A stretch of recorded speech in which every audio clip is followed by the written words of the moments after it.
Bienvenue à vous toutes et tous et merci beaucoup d'être là pour cette session de réflexion, d'exploration autour des quatre dharmas de Gampopa. En fait, on a toujours ces quatre dharmas de Gampopa qui nous servent de fil rouge pour un peu réfléchir au sens du dharma finalement.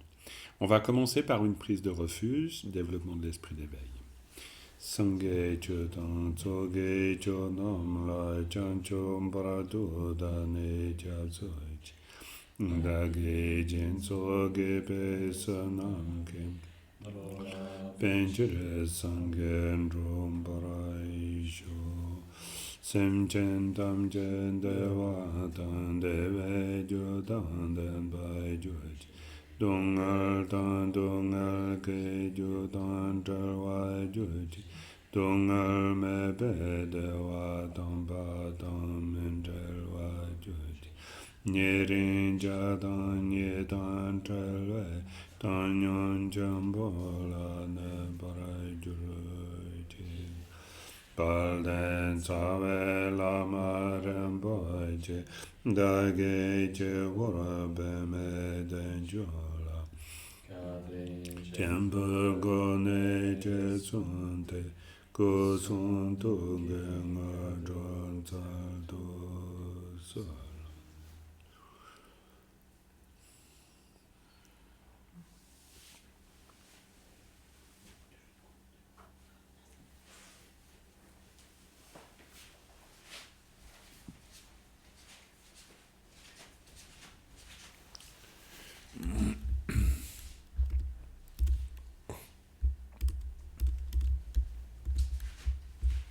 Alors,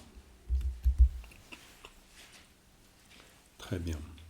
Donc, la dernière fois, on a vu, vous vous souvenez, la dernière fois, on a vu, vous vous souvenez, un passage très court, en fait, sur les quatre dharmas de Gampopa.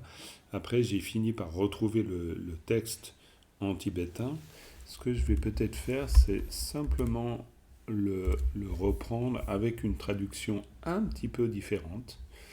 Vu que comme ça, j'ai pu refaire la traduction, et puis ça nous permettra de rafraîchir un peu voilà, le sens de ce que nous avons vu. Donc je vous le lis, juste ce court texte. Encore, selon les paroles du précieux maître, donc ça c'est la manière dont commence le texte, faisant suite à tout l'interview, en fait, la suite de questions et de réponses entre le premier Karmapa et Gampopa. Le Dharma devient Dharma. Le Dharma devient chemin. Le chemin dissipe l'illusion. L'illusion se manifeste comme sagesse primordiale. Le Dharma, c'est avoir foi en la loi de cause à effet et s'abstenir des fautes les plus subtiles. Le Dharma qui devient Dharma, c'est accomplir des actes vertueux non contaminés par les préoccupations de cette vie. Le Dharma qui devient chemin, c'est être motivé par l'amour, la compassion et l'esprit d'éveil, puis dédier toutes les vertus accomplies au bien des autres. Le chemin qui dissipe l'illusion, c'est méditer sur les deux aspects de l'esprit d'éveil et ainsi réaliser que tous les phénomènes sont semblables à un rêve ou à une illusion. L'illusion qui se manifeste comme sagesse primordiale, même cette aspiration pour le bien des autres est une illusion. Si l'on réalise cette nature essentielle, libre de la pensée qui s'attache à un soi, alors l'illusion se manifeste comme sagesse primordiale.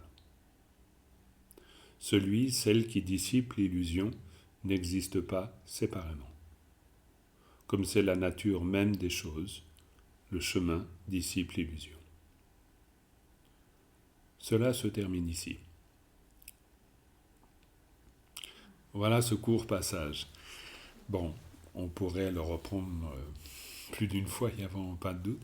Et peut-être qu'il y a plusieurs raisons qui font que ce passage est quand même très fort. C'est d'une part parce que je pense qu'il est vraiment porteur d'une grande bénédiction, je suppose. Euh, même c'est quasi certain. Du fait de cet échange entre Gompopa et Tsumkempa, puis en même temps, peut-être aussi parce que ça dit des choses très essentielles de manière épurée, sans trop de fioritures. Et voilà, ça peut nous toucher, je ne sais pas trop même comment, parce qu'après, il peut y avoir tout cet aspect plus discursif, analytique, où l'on réfléchit à chaque mot, et ça en vaut vraiment la peine. Puis en même temps, il y a quelque chose, je ne sais pas, qui peut nous parler, nous toucher, simplement dans ce qu'est dit, même si on ne comprend pas la totalité, l'entièreté de tout ce qui est avancé, mais voilà, il y a des choses qui, on sent peut-être parfois, même dans un tel texte, d'une manière un peu confuse, le sens profond, sans pouvoir le décrypter complètement. Évidemment, cette partie sur le troisième, en fait, et le quatrième dharma, c'est ceux qui vont nous donner le plus de fil à retordre, c'est-à-dire ce, ce chemin qui dissipe l'illusion, ça peut encore aller, même dans l'énoncé, un chemin qui dissipe l'illusion. Mais ensuite, l'illusion qui se manifeste comme sagesse primordiale, ça, c'est toujours pour nous un peu difficile. Quoi? Ça dépend, mais on peut se prendre un peu les pieds dans le tapis justement en voulant analyser quelque chose. Mais si on prend la phrase telle qu'elle, l'illusion se manifeste comme sagesse primordiale. Point. Finalement, il n'y a pas à se compliquer la vie. C'est simplement, à un moment donné, l'illusion, notre confusion, elle se manifeste dans sa nature, tout simplement. C'est-à-dire qu'elle ne se manifeste plus à ce moment-là comme confusion, mais dès lors que l'on voit sa nature de cette confusion, elle se manifeste comme ce qu'elle est véritablement, c'est-à-dire juste quelque chose d'illusoire, quelque chose qui n'a pas une matérialité propre tellement dense que l'on pourrait penser qu'on peut l'attraper. Donc c'est vraiment, il y a quelque chose de fulgurant aussi dans cette instruction. Parce qu'il y a aussi certainement quelque chose de fulgurant dans l'expérience. Si tout à coup, imaginons dans cette fulgurance, dans la manière dont c'est dit finalement, si cette fulgurance, elle se ramène à ce que nous faisons comme expérience, j'imagine que ça doit être quand même assez extraordinaire tout à coup de réaliser que notre confusion, on n'a pas besoin de vouloir s'en débarrasser. C'est un peu comme si on voyait à travers. C'est un peu comme si tout à coup on réalise, on pourrait dire, l'inutilité de tous les efforts qu'on aura pu fournir pour vouloir s'en défaire. Maintenant, c'est sûr même quand je partage cette pensée avec vous, on peut s'imaginer aussi, imaginons que tout à coup on comprenne que voilà, toute la confusion, toute l'illusion, elle s'élève comme sagesse primordiale parce que c'est sa nature véritable. Ok. Donc après, peut-être qu'on peut regarder tout le chemin parcouru puis se dire mais pourquoi avoir lutté tant que ça contre ça? Parce qu'évidemment, on fait des efforts souvent assez considérables pour se débarrasser d'un certain nombre de choses, pour développer un certain nombre d'autres choses. C'est un peu comme si on essayait de se défaire d'un paquet pour en attraper un autre. Donc on est un peu dans une transaction. On cherche, on fait des efforts pour devenir meilleur, etc. Et tout ça, voilà. Et puis peut-être qu'on peut entendre cette phrase comme si tous ces efforts n'avaient pas vraiment eu de sens, vu que la confusion, elle s'élève comme sagesse primordiale. Bon, alors ça peut s'élever en nous, hein, mais c'est peut-être quand même quelque chose qui est un peu de l'ordre d'un raccourci, un raccourci excessif. Parce que ça ne signifie pas non plus qu'on ne doive pas essayer de tenter quelque chose. C'est un peu comme dans un rapport avec l'ennemi. Dans un premier temps, l'ennemi, il est forcément extérieur. Et puis on pense qu'on doit se battre contre, et puis on va le faire. Ça ne veut pas forcément dire qu'on a raison, mais ça veut dire que pour l'instant, dans notre manière de voir les choses, on ne peut pas l'envisager autrement. Et ça, cette idée très profonde comme quoi le chemin commence toujours là où on est, où il est toujours là où on est. C'est-à-dire on peut pas aller plus vite que la musique par rapport à ça. C'est-à-dire on ne peut pas prendre la phrase et se dire l'illusion se manifeste comme sagesse primordiale avant que ce soit le moment, en fait.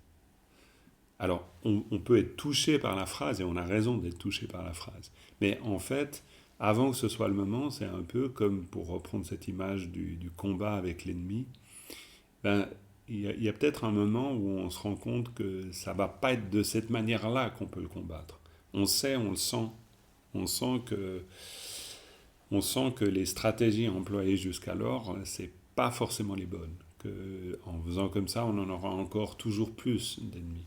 Donc, c'est notre maturité qui est en jeu, qui fait qu'à un moment donné, dans ce processus où on se frotte au réel en se disant que, bon voilà, il y a des choses à faire, des choses à pas faire, etc., des choses à abandonner, ben, en fait, on grandit aussi, c'est-à-dire qu'il peut y avoir une forme d'épuisement qui nous amène, heureusement, à se dire que c'est peut-être pas comme ça que l'on va gagner, et puis que, en fait, peut-être, il n'y a pas véritablement de gagnant et de perdant. Ça me fait penser à ce que Karmapa a pu expliquer quand il est venu à Montchardon. Il a passé beaucoup de temps sur le crash spirituel. Ça me fait un peu penser à ça. Alors, j'aurais pas l'outrecuidance d'imaginer pouvoir comprendre la totalité de sa pensée, mais elle me vient, cette idée du crash spirituel, parce que je me rappelle Karmapa qui disait, ça peut être très bien et magnifique de faire un beau crash spirituel, d'aller jusqu'au bout de cette tentative de vouloir construire quelque chose, puis en fait, on peut un jour se rendre compte que beaucoup de choses s'effondrent parce que c'est pas forcément comme ça qu'on gagnera, en fait, d'une certaine manière. Mais ce relatif échec, qui n'en est pas vraiment un, d'où l'idée de ce crash, en même temps, il l'a toujours présenté au moment où il en parlait comme quelque chose qui est salutaire, en fait. Il y a quelque chose dans notre échec à vouloir nous défaire de l'illusion et à vouloir développer et obtenir la perfection. Il y a dans cet échec quelque chose qui tout à coup est de l'ordre d'une sagesse. Donc ça peut aussi être ça, cette phrase. Je ne dis pas que c'est ça, mais ça me fait penser à ça. C'est-à-dire l'illusion qui se manifeste comme sagesse primordiale, c'est peut-être aussi l'idée que finalement l'illusion, et donc la confusion aussi, finit par nous apprendre quelque chose. Elle finit par s'élever pour nous comme une sagesse, et non pas comme quelque chose à vouloir supprimer, à vouloir éliminer.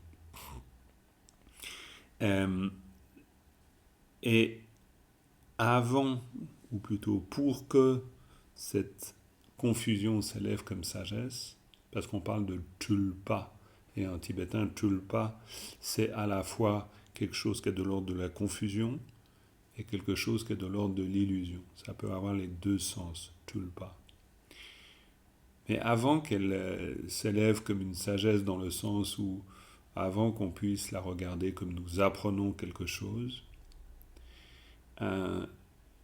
peut-être que c'est aussi cette sagesse en nous qui se développe. C'est-à-dire où finalement on se rend compte que l'échec n'en est pas vraiment un et que cette confusion n'en est pas vraiment une parce que nous on a grandi aussi. Parce qu'on s'est rendu compte qu'il y a des luttes qui, bon, peut-être un temps il est bien de les mener, mais ensuite, à un moment donné, il est bien aussi de s'arrêter de vouloir les mener.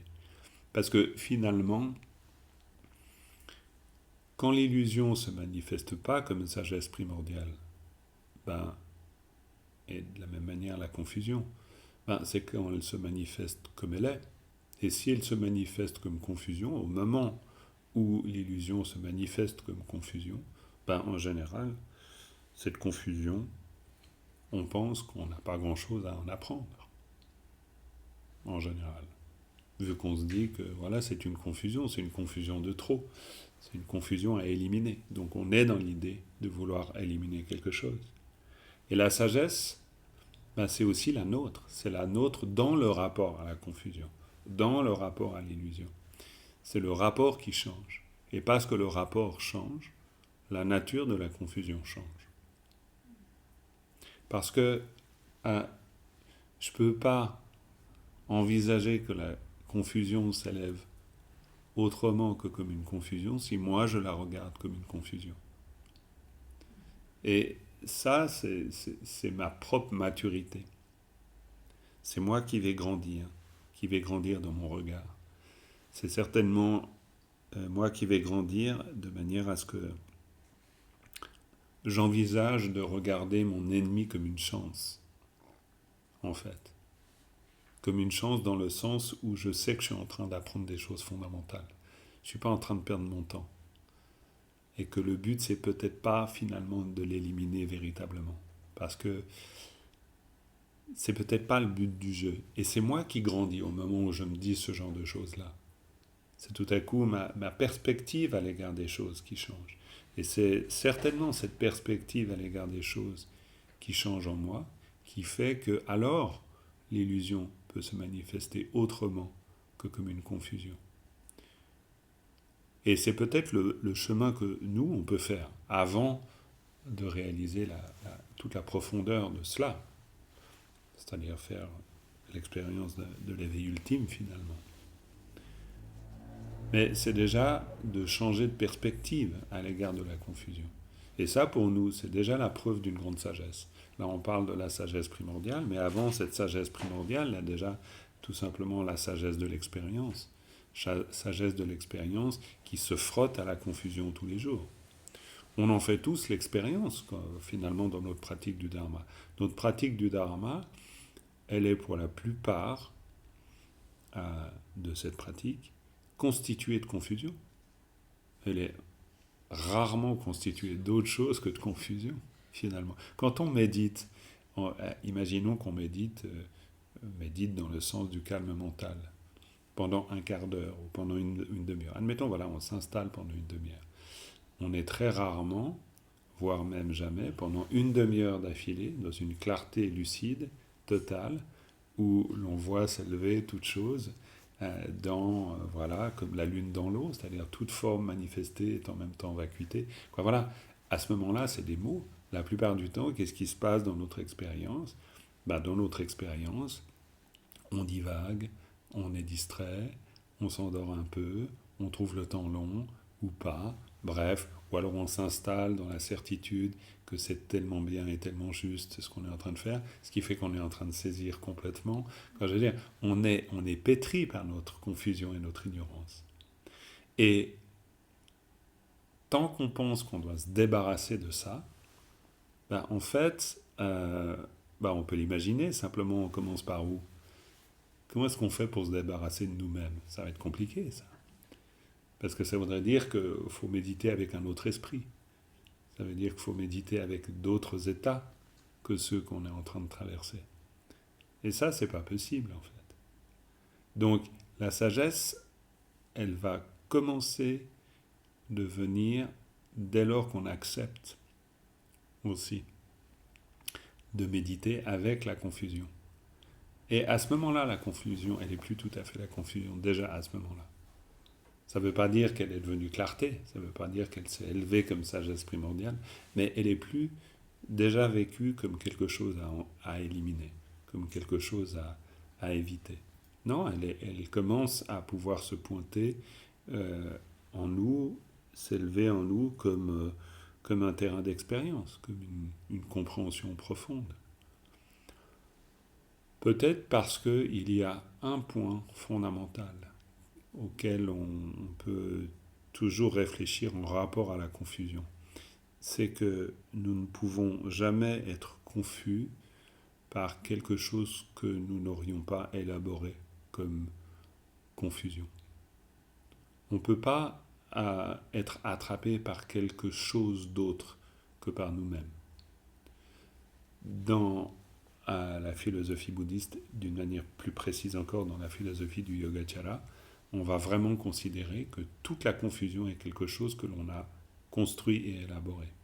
Donc si on attrape un objet de désir, on va être amené progressivement à nous rendre compte que c'est nous qui avons construit cet objet. On ne peut pas être fasciné par quelque chose sans avoir élaboré cette fascination. Et c'est quand même assez rigolo, parce qu'en fait, après, on est dans la situation à vouloir se débarrasser de cette confusion. Un peu comme si on disait, non, ça, moi, je souffre de ça.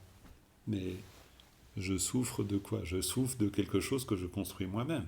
Je ne souffre pas de quelque chose qui m'est imposé. Je souffre de quelque chose que j'ai construit. Ça peut être un premier départ vers le chemin qui va nous comprendre que l'illusion se manifeste comme sagesse primordiale. Le chemin qui dissipe l'illusion, c'est le troisième.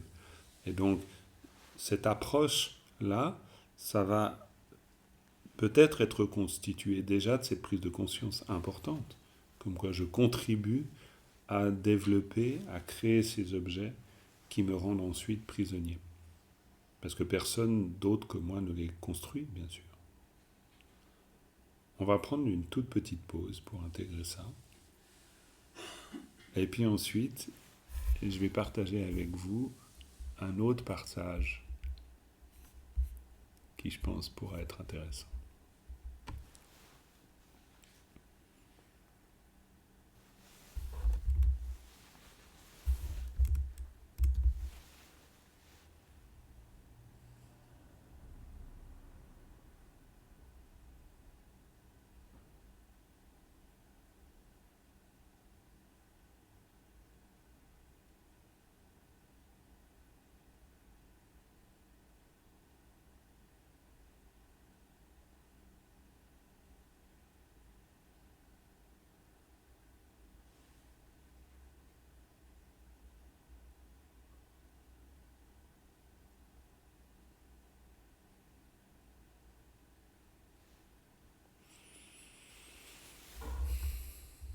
Voilà. Alors, je vous rappelle bien sûr que vous pouvez interrompre couper le tuyau qui dévide, d'où sort toutes les paroles sans arrêt à tout moment. Hein. Vous n'êtes pas obligé. Hein. J'ai juste une petite question. Pas obligé d'écouter jusqu'au bout. Oui. Sur une autre partie du texte, oui. C'est juste pour rappeler. Oui. Le texte parle des deux aspects de l'éveil. Est-ce que tu peux rappeler ce que c'est que ces deux aspects? Oui, les deux aspects de l'éveil, c'est donc Antoine, j'espère que tout le monde a entendu la question. C'est une question qui porte sur les deux aspects de la bodhicitta. Ces deux aspects de la bodhicitta, c'est très important. C'est l'idée que à la fois nous développons l'amour et la compassion. C'est ce qu'on appelle la bodhicitta relative. Relative parce que c'est celle qu'on va expérimenter dans la vie de tous les jours. C'est celle qu'on développe grâce aux contingences de la vie relative. De la vie relative, c'est pas très joli comme formulation, mais c'est celle qu'on développe grâce aux contingences de la vie rugueuse. Il faut de la rugosité pour développer l'amour et la compassion. Donc, on doit être confronté à cette dimension samsarique. Donc, ce côté où on tape dans la même pierre 10 fois, où on se prend la porte contre la tête, on a besoin de cette forme de rugosité parce que il va certainement être nécessaire pour nous que l'on soit un peu chahuté par l'existence. Sinon, ça va être difficile de pouvoir développer ces qualités d'amour et de compassion. Donc, il va falloir qu'on goûte d'une certaine manière l'expérience de la souffrance du côté de cette dimension samsarique de l'existence, et c'est pourquoi on va parler de la bodhicitta relative. C'est une mauvaise traduction, c'est une traduction littérale, mais je ne suis pas sûr que relative, j'aime pas trop ce terme, mais là j'en trouve pas un meilleur, mais c'est hum, c'est l'amour et la compassion qu'on développe hum, au sein justement de cette réalité illusoire dont on a parlé avant. Elle n'est pas relative dans le sens de relative par rapport à quelque chose de plus vrai. Elle est vraie aussi, elle est complètement vraie. Simplement, elle s'exprime dans notre réalité très ordinaire. Sur le tas. Sur le tas, bien sûr, et en rapport avec nos propres limites.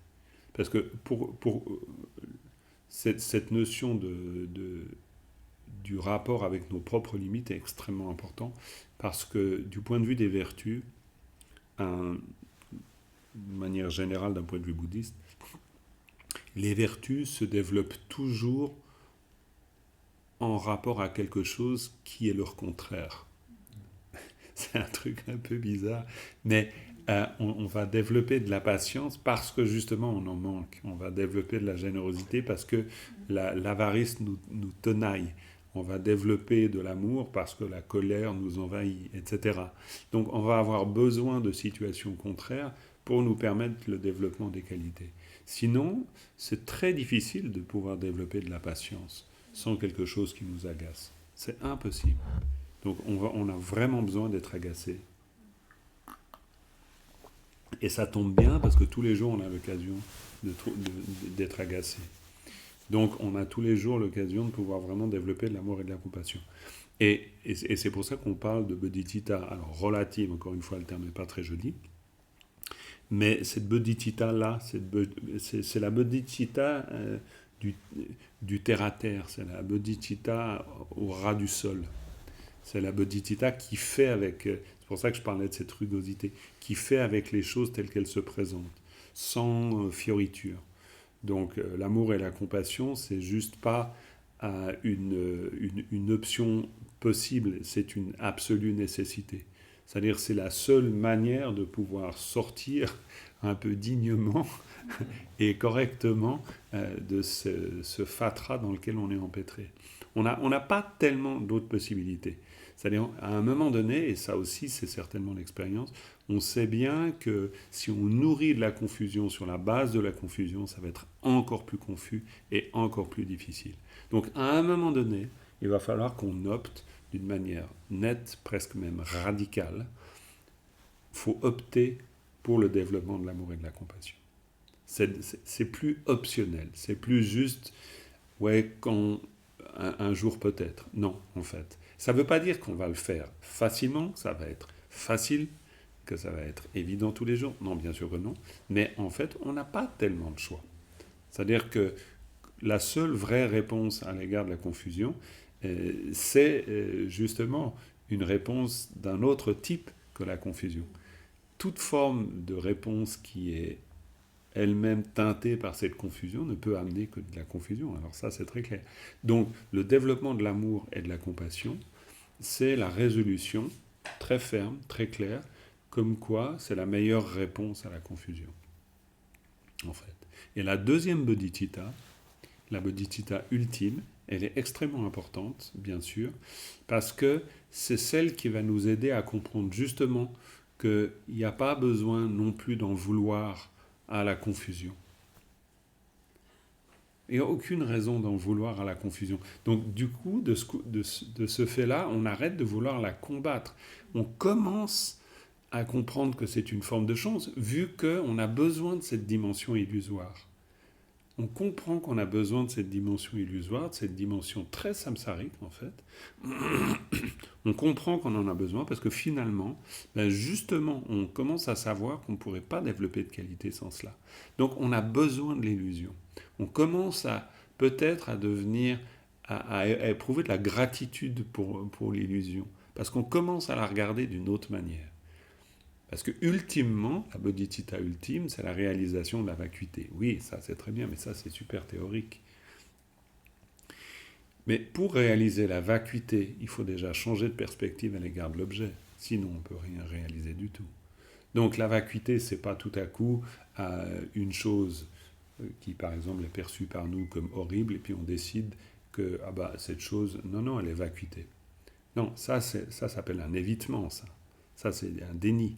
C'est-à-dire, c'est une manière de faire semblant, un peu comme un enfant qui pense qu'il suffit de dire on dirait que pour que les choses soient.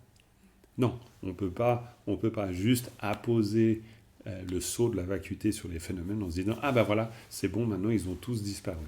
Parce que tout ça est illusoire, donc pas de problème, ça a disparu. Non, la vacuité, ben, elle va pouvoir sans aucun doute se réaliser si déjà on commence par établir un rapport différent à ceux qui nous agacent justement. Dans un premier temps, on développe de l'amour et de la compassion parce qu'on finit par se rendre compte que c'est la bonne réponse.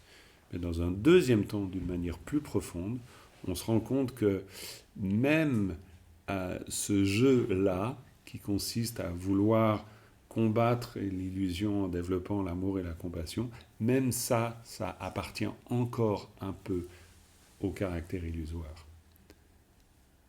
Donc, peut-être que cette bodhicitta ultime, c'est le fait qu'on peut envisager avec une pointe d'humour ce qu'on est en train d'essayer de faire. C'est possible. D'où peut-être le fait que Karmapa, quand il parle de crash spirituel, il n'en parle pas du tout d'une manière dramatique.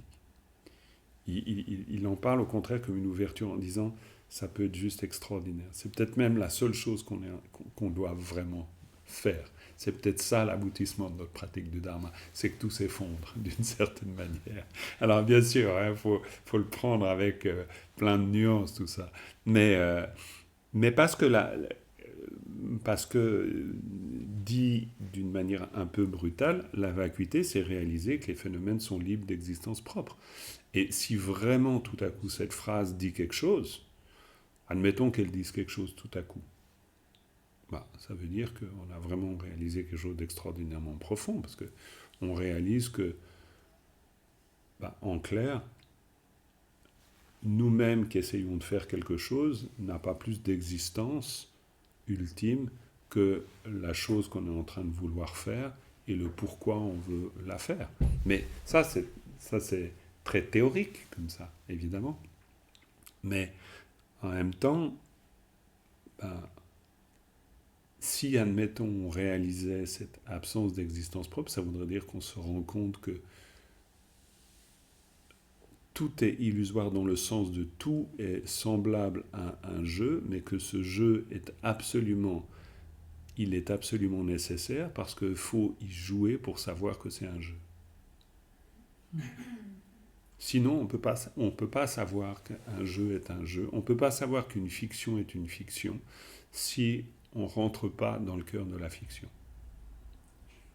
Tant qu'on ne rentre pas dans le cœur de la fiction, on peut croire à la rigueur que ce n'est pas une fiction. Mais si on est vraiment complètement dans la fiction, à ce moment-là, on réalise vraiment la nature totalement fictionnelle de ce qu'on est en train de vivre. Mais il n'y a qu'en entrant au cœur même de la fiction. C'est comme un acteur ou une actrice. Et pour pouvoir aller jusqu'au bout du personnage, il faut être totalement convaincu que le personnage peut être joué pour devenir crédible. Donc ça veut dire qu'on doit avoir une connaissance intime de la fiction pour pouvoir la rendre véritable. Donc on comprend quelque chose de très très profond en termes de nature de la fiction. C'est pour ça que souvent notre idée de la vacuité, c'est comme quelque chose qui se construirait hors de la confusion. Mais c'est pas possible. C'est comme dans un autre enseignement, Karmapa qui disait, mais le meilleur moyen de pouvoir développer la sagesse, c'est de comprendre quelque chose à l'ignorance. Peut-être que la formule était de toute façon beaucoup plus élaborée que ça, mais en somme, c'est ce qu'il nous disait. Il disait, mais si vous voulez connaître quelque chose, je me rappelle de cette phrase, en tout cas, si vous voulez connaître quelque chose à la sagesse, il vous faut étudier l'ignorance. On ne va pas pouvoir comprendre le sens de la sagesse si on ne comprend pas la nature de l'ignorance. Donc ça, c'est la deuxième bodhicitta. C'est la bodhicitta qui, elle est plus occupée à juste développer un antidote à l'égard de quelque chose. C'est pas juste l'amour et la compassion parce que finalement c'est la meilleure réponse, c'est aussi se rendre compte que de toute façon, au-delà de toutes les réponses qu'on peut donner, eh ben, de toute manière, il y a quelque chose qui fait que le jeu n'est intéressant que parce que en y jouant, il nous permet de savoir que c'est un jeu.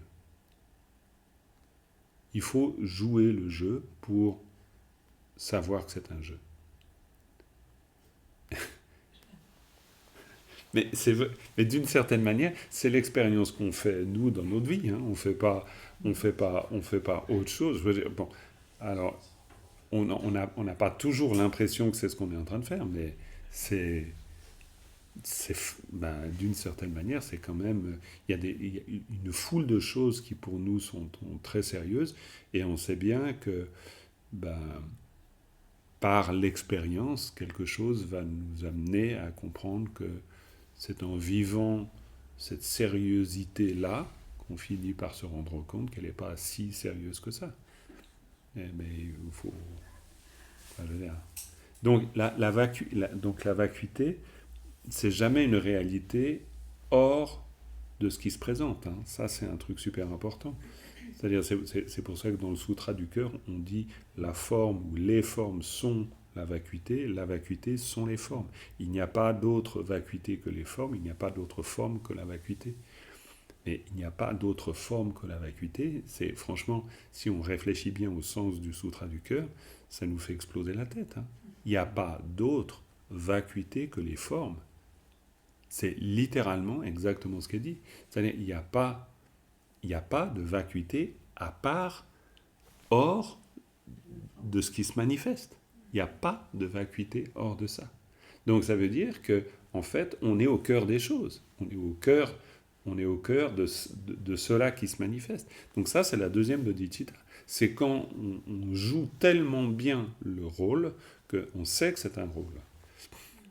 Mais c'est plus un truc intellectuel. Et ça veut pas dire, en plus, ça veut pas dire qu'une fois qu'on l'a compris, on joue plus le rôle.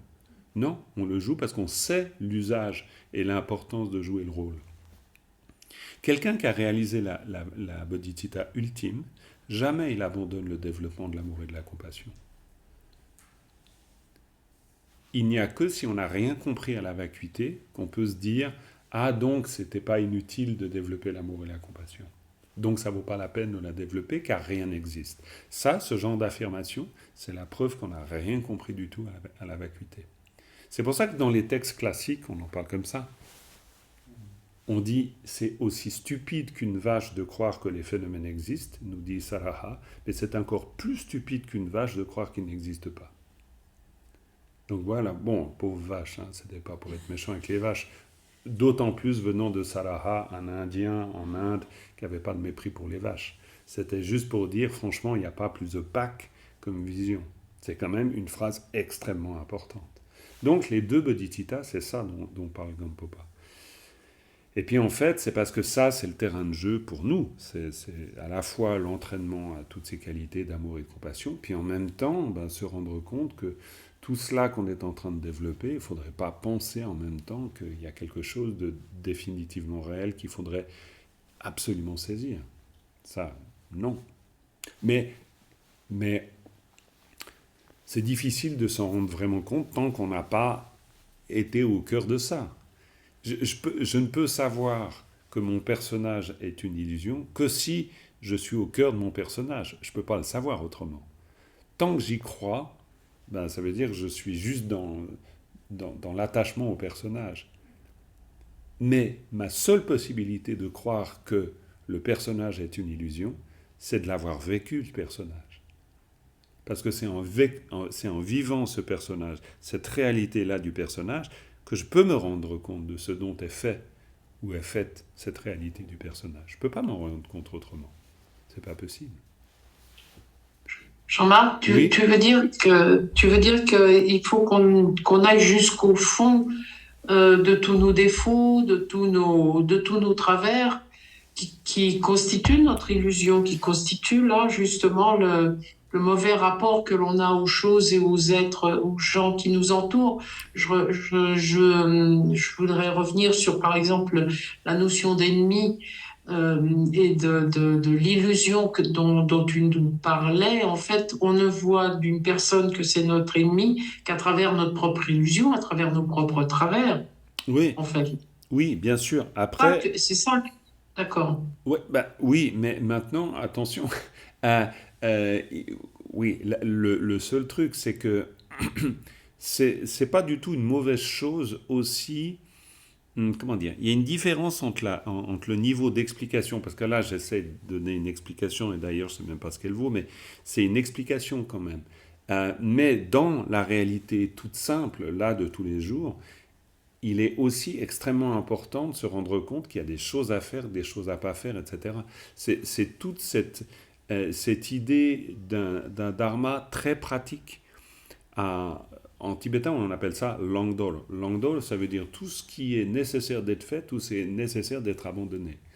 Et en fait, on va toujours dire que les instructions de méditation les plus profondes ne nous autorisent jamais de considérer comme négligeable l'observation très fine, même scrupuleuse de la loi du karma. Il y a une fameuse phrase de Guru Rinpoche qui dit Ma vue est haute comme le ciel, mais mon action est aussi fine que la farine de Tsampa. C'est-à-dire, d'une manière, c'est une façon qu'il a pour exprimer le fait que je garde la vue la plus haute, la plus vaste, mais dans mes actes, je suis extrêmement respectueux, mais à la moelle, jusqu'à vraiment la partie la plus infime.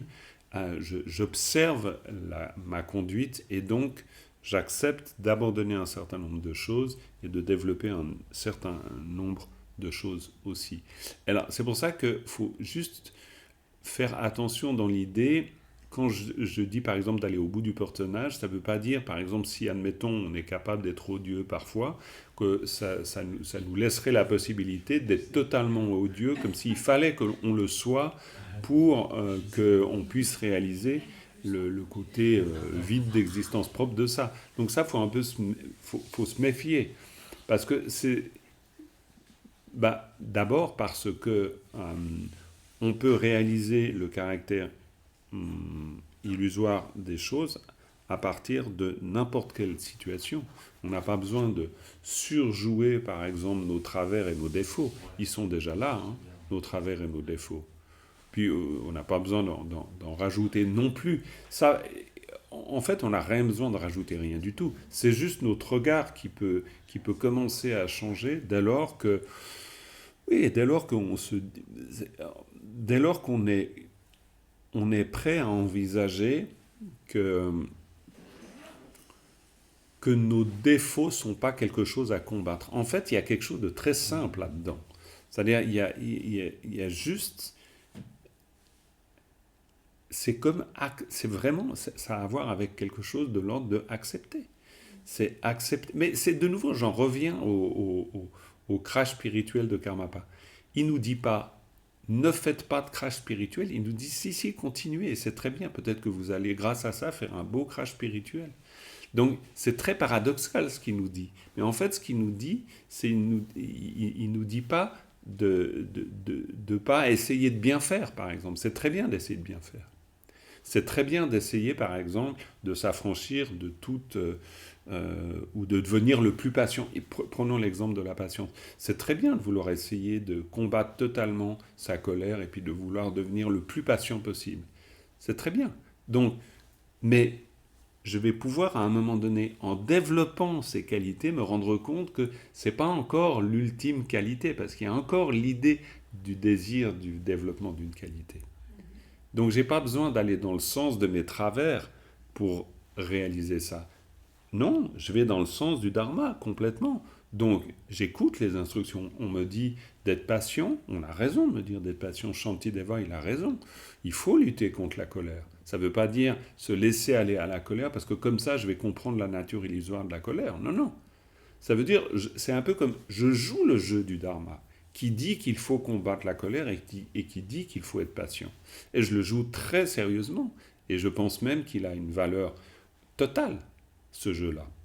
Mais, en le vivant, je vais finir par comprendre qu'en même temps, il y a quelque chose encore plus à développer. et encore plus à réaliser. C'est pas juste adopter une nouvelle personnalité au détriment d'une autre. Il n'y a pas une bonne personnalité que je vais pouvoir développer dès lors que j'aurai abandonné la mauvaise. Non.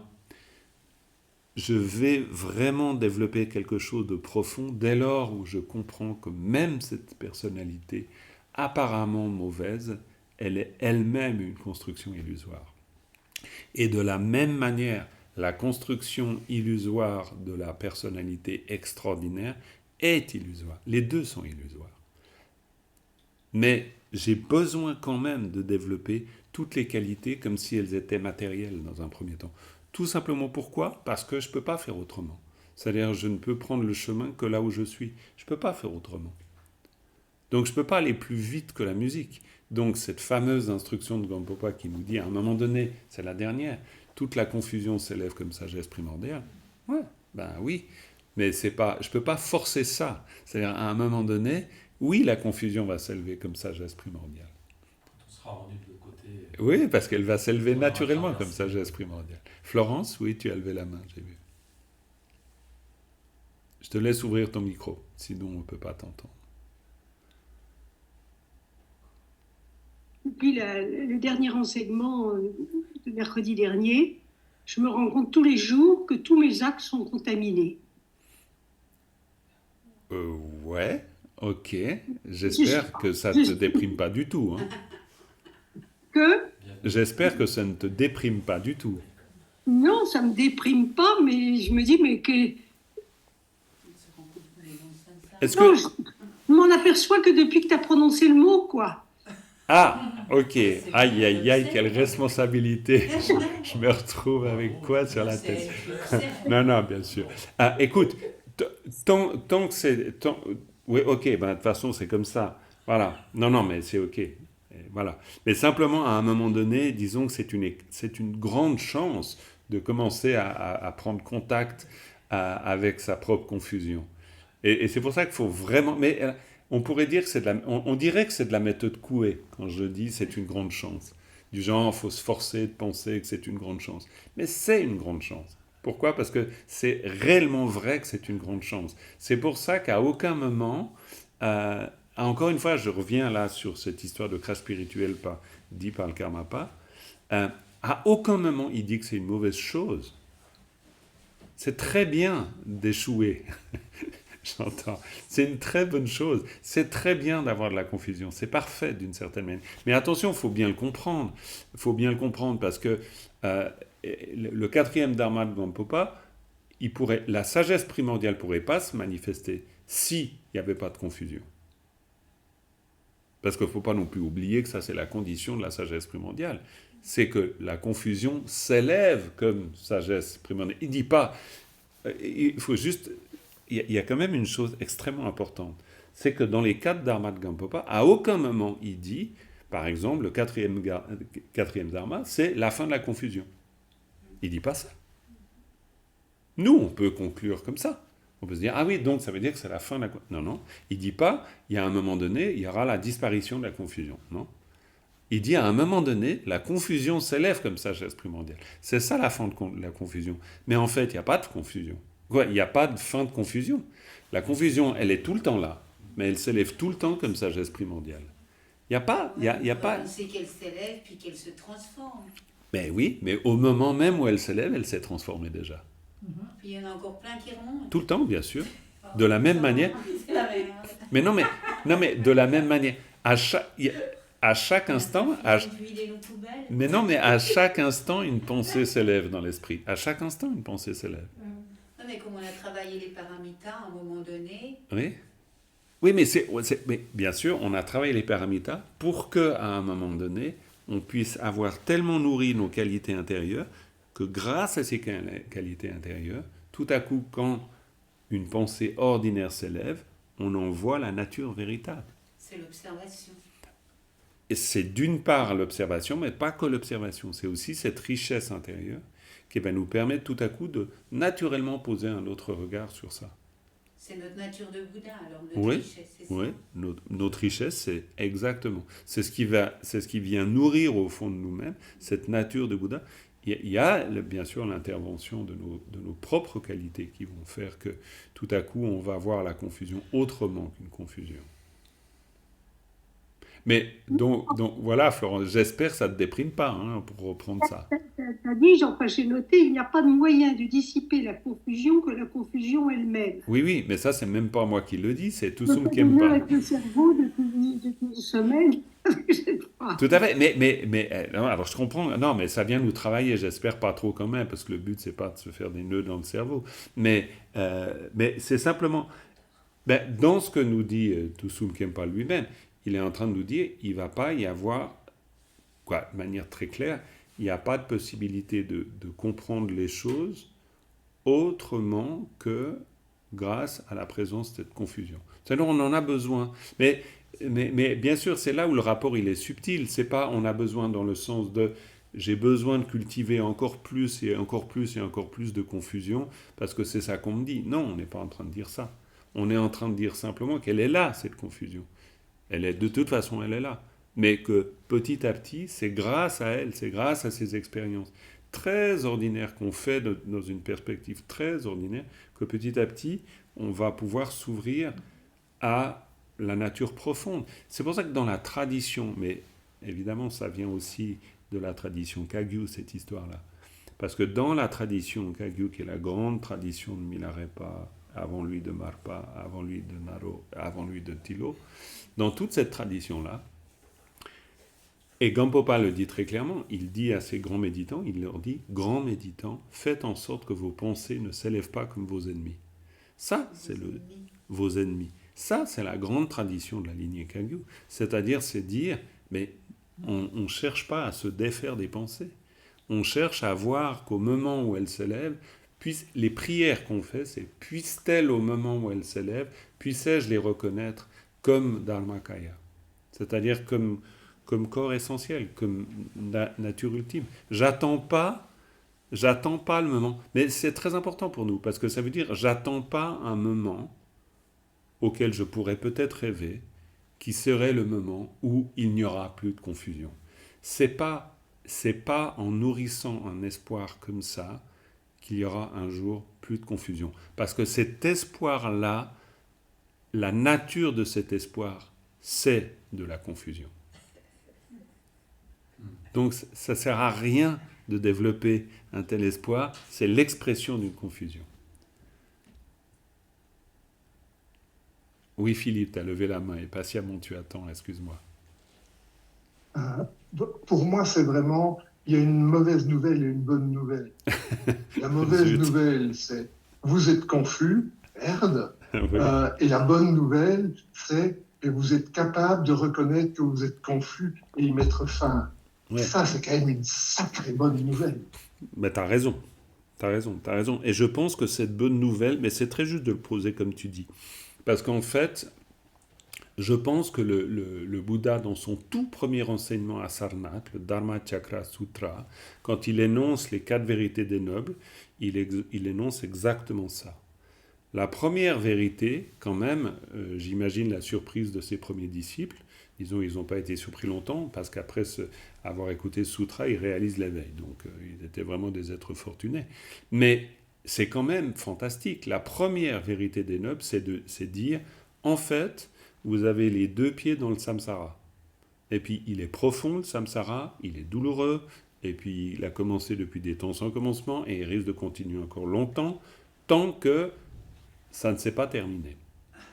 Donc ça, c'est sa première... Alors, on pourrait dire, pour reprendre les termes que tu emploies, ça, c'est la mauvaise nouvelle. C'est du genre, à la grande différence des fondateurs d'autres courants spirituels, qui viennent leur dire, si vous croyez en ça, ou en moi, ou en quelque chose, vous allez enfin être libérés. Là, il ne dit pas du tout, il ne commence pas par là. Il commence par ce qu'on n'en a pas envie d'entendre. C'est-à-dire, on pourrait dire la mauvaise nouvelle. Mais la bonne nouvelle, elle vient tout de suite après. Parce que la bonne nouvelle, c'est la deuxième vérité des nobles. C'est dire, donc, il y a une origine à la souffrance. Et du coup, la troisième vérité des nobles, parce qu'il y a une origine à la souffrance, donc il peut y avoir cessation de la souffrance. Et donc, quatrième et définitive bonne nouvelle, eh bien, s'il y a une cessation de la souffrance, il y a donc un chemin qui mène à la cessation de la souffrance.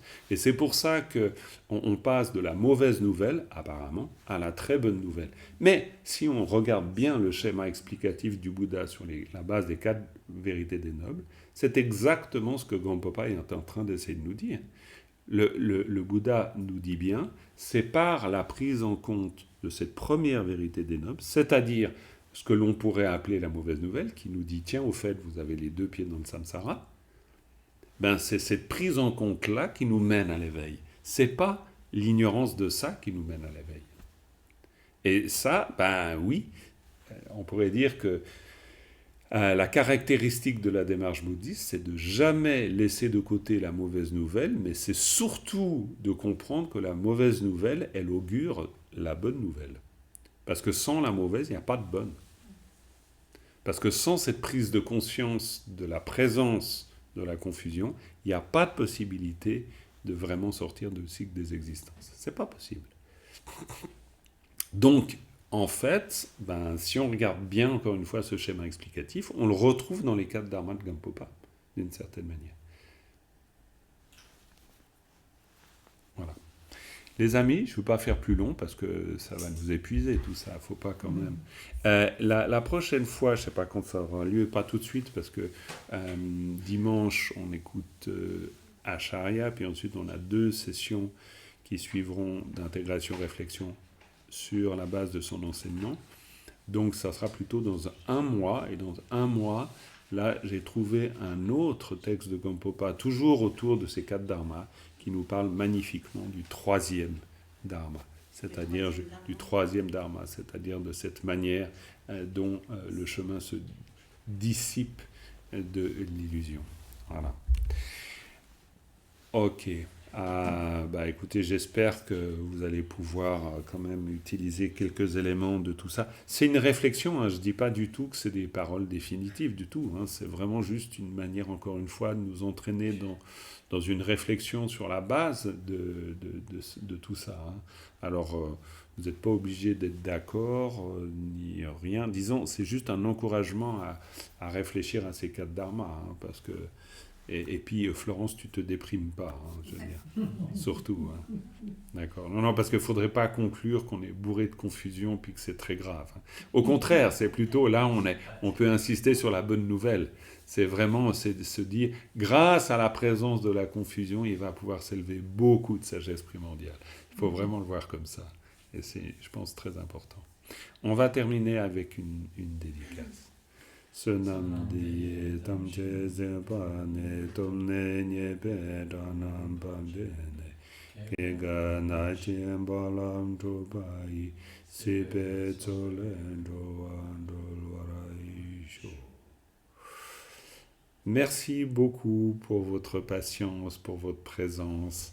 À tout bientôt pour la suite, et ce sera donc peut-être dimanche à 10h, de 10h à 11h30, avec Acharya Kunsho Tenzin, pour la suite de nos aventures. Merci à Raoul, et merci à tout le monde. Bye bye, bonne soirée. Au revoir. Au revoir tout le monde. Merci.